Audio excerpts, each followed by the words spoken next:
Some time ago I decided to consolidate my cherry shrimp in this 10-gallon in my bedroom.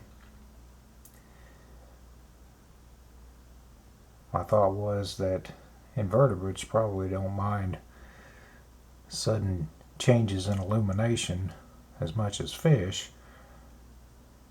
Occasionally I turn the light on in the middle of the night, and I wouldn't want to startle fish, but I wouldn't think that shrimp would mind so much.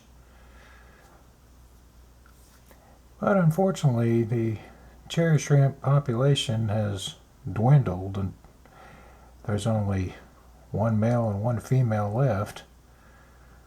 There's a slight chance that they may reproduce, but at this stage it's unlikely.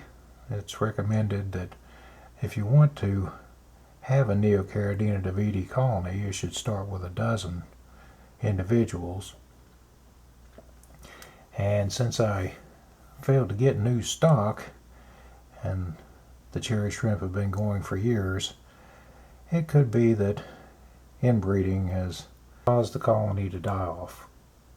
So if these last two individuals don't manage to reproduce, I believe I'll just keep a plant-only tank in my bedroom.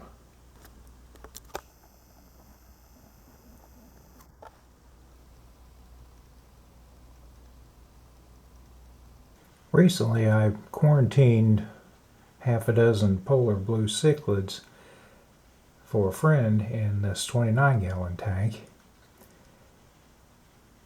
It was much longer than a 3-week quarantine. I had them for some time, and they were quite happy in the tank.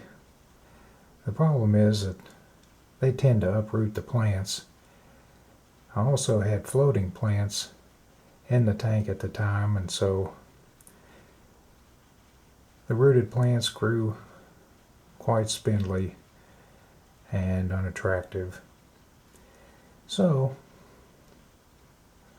once I was assured that the individuals were healthy and my friend had a tank available for them, I moved them onto his house. 40-gallon tank, in fact, a bit more room for them, and removed the floating plants from this tank and replanted it. So now the flora is doing very nicely in the tank. There's no heater in the tank, so it's room temperature. Although the hardscape is made up of limestone, and limestone does tend to exude calcium, I've added a piece of coral skeleton behind the hardscape just to make sure that there's plenty of calcium in the water. And I'd like to restart my red cherry shrimp colony in this tank. Because they're sensitive to sudden changes in water parameters, drip acclimation of at least an hour is indicated for Neocaridina davidi shrimp. I acquired 50 red cherry shrimp, and I hope they'll do well in the 29-gallon Aquascape.